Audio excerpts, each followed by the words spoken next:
Today's learning objective is solve trigonometric equations by factoring. Anytime you're given a warm-up, I would love for you to try it or at least give it an attempt before you start the video, because from now on I'm going to just jump right in. Okay, warm-up, factor the following expressions. Remember that factoring, the first thing we always do is take out the GCF. So if you can't visualize it right now, there's two terms here. There's a 2 times sine times cosine, so there's a product, and then you have just cosine theta, separated by a subtraction. When you have two terms, okay, we could have difference of perfect squares, difference of perfect cubes, sum of perfect cubes, but again, none of that matters unless we take out the GCF. And looks like cosine theta is a part of each term. So let's take out cosine theta. When I say take out, we're dividing it from each term. So what is this whole term divided by cosine theta? It's just 2 sine theta. Minus, what is cosine theta divided by cosine theta? That's just 1. That's it. You did it. There's nothing further that we can do with 2 sine theta minus 1. So we factored it. All right. Let's take a look at this expression. We have a sine squared, a sine to the 1, so not squared, and then a regular number term. We've actually seen this. This looks a lot like quadratic form. Okay, for example, when I would have something like ax squared plus bx plus c. You have something squared, just an x term, and a constant. So I'm actually going to replace these so it makes it a little bit easier to see factoring wise. I'm going to replace sine squared x with, actually I'm going to replace sine x with y, simply because sine corresponds with y, so that when I turn it back into sine, if I decide to change it back into sine, I remember that y goes with sine. Okay, so I'm going to write, if sine x is y, then sine squared x is y squared minus 3 times y plus 2. Now, does this look like it's easier to factor? Maybe so, hopefully. P's and Q's, you're looking for two things that multiply to equal 2, and those exact same two things need to add to give you -3. Okay, so that would be 2 and 1, and they both need to be negative to get a +2 as a product, and -2 minus 1 does give me -3. Okay, so this factors to be y minus 2, y minus 1. But they asked us to factor an expression that had sine in it, so we're not done. Let's replace the y with sine x.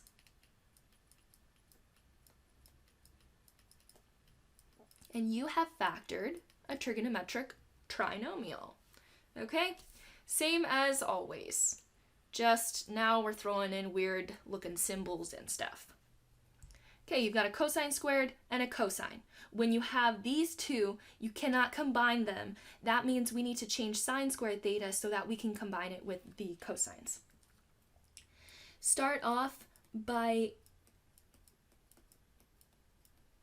substituting the identity 1 minus, lots of stuff is going on with my computer, 1 minus cosine squared theta. Now we're going to distribute. Okay, let's go ahead and combine like terms. I have cosine squared theta plus cosine squared theta is 2 cosine squared theta plus cosine theta minus 1. Okay, to make this look more familiar to us, I'm going to replace cosine theta with an x, just because cosine goes with x. So 2x squared plus x minus 1. Is that an easier expression to factor? Maybe so. I'm going to do the double cross or crisscross method. So two things that multiply to give me 2x squared would be 2x and x. Two things that multiply to give me -1 would be +1 and -1. 2x times -1 is -2x. X times 1 is x. This is just the check. That gives me a -x. I don't want a -x. I want a +x. So I'm going to change which of these ones is negative. So I get a positive 2, a minus x, that gives me a positive x. Okay, these are your factors. 2x minus 1 times the bottom row, x plus 1. And of course our expression was originally with cosine, so replace x with cosine theta. Okay, and we finished factoring the warm-up. Okay, what do you think we're gonna do? Solve equations by factoring. Let's go. Okay. Solve for all angles on the interval 0 to 2 pi, not including 2 pi, right? Because this doesn't have a line underneath. Okay, and so when we factor a quadratic expression, we want it to equal 0 so we can use the zero product property to solve. Because a times b, if that's 0, then a equals 0 and or b equals 0. That's the zero product property. Everything needs to equal 0. I don't like to have negatives, so I'm going to move these things to the other side. So minus 1 minus 2 cosine squared theta on both sides. Combine like terms, the cosine squareds will actually combine. So that's 4 cosine squared theta minus 1. So yes, we want it to equal 0, but as you can see, we don't have a cosine term, just cosine to the 1. So we can solve this kind of like we did when you're solving by taking square roots, by getting cosine theta by itself. So we're going to add 1 on both sides. Divide by 4. Cosine squared theta is equal to 1/4. Now we're going to square root both sides. Cosine theta is equal to plus or minus the square root of 1 over the square root of 4, just trying to simplify within each step. Okay, that means that cosine theta is equal to plus or minus 1 over root 2, we'll just do that up here, which is root 2 over 2. Where is cosine theta? Either positive root 2 over 2, or where is it negative root 2 over 2? Cosine corresponds with x, so we have, that's root 3 over 2. We have here, here, and the other pi-fourths angles. So starting off with pi-fourths, 3 pi-fourths, 5 pi-fourths, and 7 pi-fourths.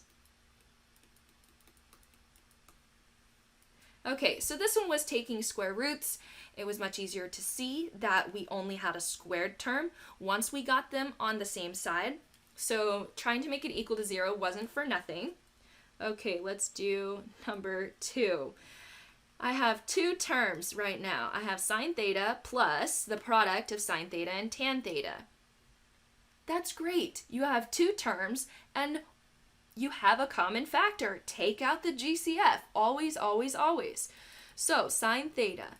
This first term, sine theta times what gives me sine theta? That would be 1 plus, divide that term by sine theta, you get tangent theta equals 0. Now we can use the zero product property. Sine theta equals 0, or 1 plus tangent theta equals 0. Okay, where is the y value equal to 0? That would be at 0 and pi. Where is, okay, subtract 1 on both sides, so tangent theta equals -1. Where does tangent equal -1? That would be right here at 3 pi-fourths. And of course, always tangent, the answer is pi away from each other, so 7 pi-fourths. So theta would be 3 pi-fourths and 7 pi-fourths. So this equation gave us 4 answers. Lovely. Moving on. Whoa, what is this craziness? Okay, first of all, let's get everything to one side and factor. And see if we can factor. Okay, so I'm going to make it equal to 0. And I see that there's a sine squared theta. And that I could have tried to combine with this one, but guess what? These are just going to go away, so I'm only going to have one sine squared term 2 root 3 sine squared theta minus 3 sine theta equals 0. You've got two terms and a common factor. What more could you want? Take out sine theta. And you get 2 root 3 sine theta minus 3. Use the zero product property. Where does sine theta equal 0? Hey, we did that in the last one, at 0 and pi. And then let's solve for sine theta here by adding 3 and then dividing both sides by 2 root 3. We're definitely going to need to rationalize that, so times by root 3 over root 3, and I get 3 root 3 over 2 times 3, which is 6. That simplifies to just be root 3 over 2. Yay! So where is the y value? Sine, because we're dealing with sine. Where is the y value? Equal to root 3 over 2. Well, that would be at pi thirds and 2 pi thirds. That is where sine is positive.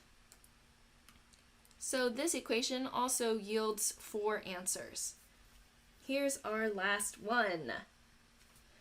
Let's get everything to one side, so I'm going to subtract 4 sine theta. I don't have any other terms to combine it with on this side. So I'm going to write it in descending order, starting with the squared terms. 3 sine squared theta minus cosine squared theta minus 4 sine theta plus 2 equals 0. Wow, this looks crazy, but guess what? Remember in the warm-up when we changed the trig functions to match up? Well, we have a sine squared and a sine regular. Okay, so that takes precedence. We need to change the cosine to be a sine. So cosine squared theta is the same as 1 minus sine squared theta. And do not forget to distribute this negative, so important. Okay, I'm going to distribute now. Okay, let's combine like terms. 3 sine squared theta plus sine squared theta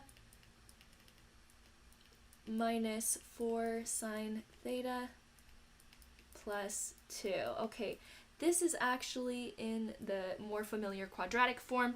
If you'd like to change the sign to be a y, we can definitely do that. Okay, so, but I'm not going to, I'm just going to, oh my goodness, minus 1 plus 2. That should be plus 1. Sorry, forgot to combine those. Okay, so let's do double cross. I need two terms that multiply to be 4 sine squared theta. They're going to multiply by 1. Okay, so for 1, I just have 1 and 1. Or it could be negative 1 and negative 1. In fact, I actually know what it is because this right here is negative. So I know that it should be negative 1 times negative 1. Now, I'm going to put 2 sine theta here and 2 sine theta here and see if we get the result of negative 4 sine theta as our middle term to know if we factored it correctly. Negative 2 sine theta, negative 2 sine theta. Yes, that does combine to negative 4 sine theta. This is indeed, some of you may have noticed it before I did or before I mentioned it, this is a perfect square trinomial.